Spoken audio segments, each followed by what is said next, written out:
हरियाणा के पानीपत में एक ऐसा सनसनीखेज किडनैपिंग केस सामने आया जिसने पूरे प्रदेश को हिलाकर रख दिया। एक महिला एक्सियन के 12 साल के बेटे का अपहरण कर 1.5 करोड़ रुपए की फिरौती मांगी गई, लेकिन इसके बाद से जो हुआ वो किसी फिल्मी कहानी से कम नहीं था। पुलिस ने कई जिलों में पीछा किया, बदमाशों ने पुलिस पर गोलियां चलाई, जवाबी कार्रवाई हुई और खुद को घिरता देख किडनैपर मासूम बच्चे को चलती गाड़ी से नीचे फेंककर भागने लगे। आखिरकार पुलिस ने 2 आरोपियों को गोली मार कर पकड़ लिया, जबकि उनकी मदद कर रही एक युवती को भी गिरफ्तार कर लिया गया। अब इस पूरे मामले में एक छात्र की भूमिका भी सामने आई है, जिसने जांच को और भी ज्यादा चौंकाने वाला बना दिया है। तो चलिए जानते हैं इस खबर को विस्तार से। नमस्कार, मैं उरूबी सिंह और आप देख रहे हैं NKRG भारत न्यूज। बता दें कि हरियाणा के पानीपत से सामने आया ये मामला सिर्फ एक अपहरण की घटना नहीं, बल्कि एक सुनियोजित साजिश का खुलासा है। मामला पानीपत थर्मल प्लांट में कार्यरत महिला एक्सियन सुनीता के 12 वर्षीय बेटे कबीर से जुड़ा हुआ है। पुलिस के अनुसार शुक्रवार शाम को कबीर का अपहरण कर लिया गया और उसके बदले 1.5 करोड़ रुपए की फिरौती मांगी गई। जानकारी के मुताबिक महिला एक्सियन सुनीता पानीपत थर्मल प्लांट में कार्यरत है। उनके पति समीर भी सरकारी अधिकारी हैं और वर्तमान में जयपुर में DGM के पद पर तैनात बताए जा रहे हैं। परिवार का जीवन सामान्य रूप से चल रहा था, लेकिन 12 जून की शाम अचानक सब कुछ बदल गया। बताया जा रहा है कि शुक्रवार शाम करीब 5 बजे सुनीता अपने बेटे कबीर को घर पर छोड़कर दफ्तर चली गई थी। उस समय किसी को अंदाजा भी नहीं था कि कुछ घंटों बाद परिवार पर इतनी बड़ी मुसीबत आने वाली है। रात करीब 9:30 बजे जब वो वापस घर लौटी तो उनका बेटा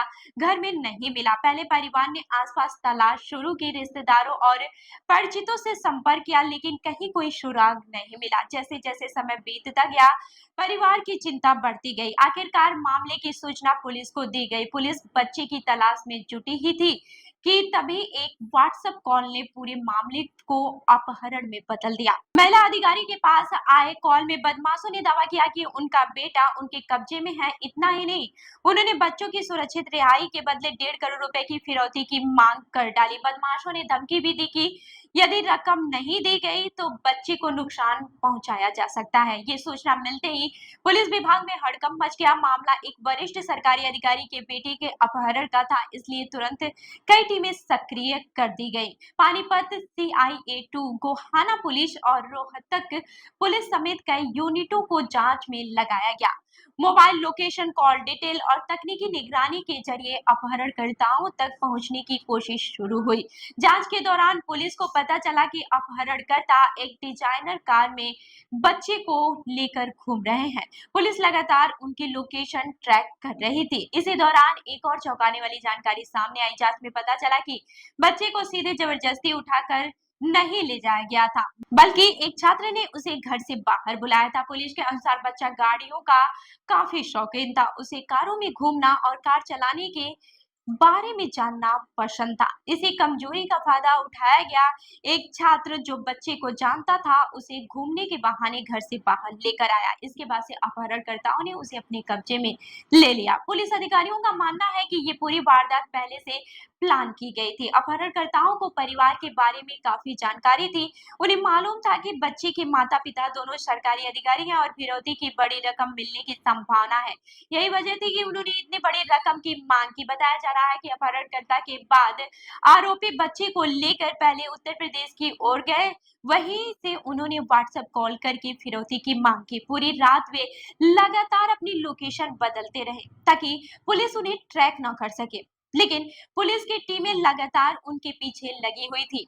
वहीं शनिवार सुबह पुलिस को महत्वपूर्ण सूचना मिली कि आरोपी रोहतक जिले की तरफ बढ़ रहे हैं। जैसे ही ये जानकारी मिली, पुलिस ने इलाके में घेराबंदी शुरू कर दी। कई टीमों को अलग अलग स्थानों पर तैनात किया गया ताकि आरोपियों को भागने का मौका न मिले।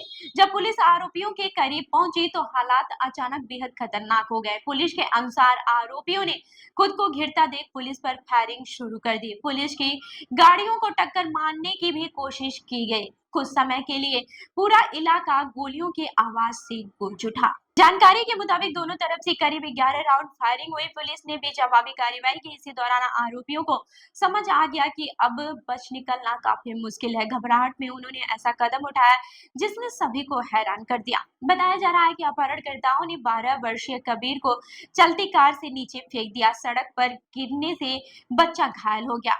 हालांकि पुलिस की प्राथमिकता बच्चे को सुरक्षित बचाना था। पुलिस टीम ने तुरंत बच्चे को अपने कब्जे में लिया और इलाज के लिए अस्पताल पहुंचाया। बच्चे की हालत को देखते हुए उसे रोहतक पीजीआई में भर्ती कराया गया, जहां उसका उपचार चल रहा था। डॉक्टरों की निगरानी में बच्चे का इलाज जारी है और पुलिस पूरे मामले पर नजर बनाए हुए है। उधर पुलिस और बदमाशों के बीच मुठभेड़ जारी रही। जवाबी कार्रवाई में 2 आरोपियों के पैरों में गोली लगी और वे घायल हो गए। पुलिस ने दोनों को गिरफ्तार कर लिया। इसके साथ ही मौजूद एक महिला को भी मौके से हिरासत में लिया गया। गिरफ्तार आरोपियों की पहचान विशाल निवासी थर्मल कॉलोनी पानीपत और आदेश निवासी सुंदर नगर पानीपत के रूप में हुई है। वहीं महिला आरोपी की पहचान शारदा निवासी भराड़ा गांव रोहतक के रूप में हुई है। वहीं पुलिस के अनुसार महिला आरोपियों की मदद कर रही थी और पूरे घटनाक्रम में उसकी भूमिका की जांच की जा रही है।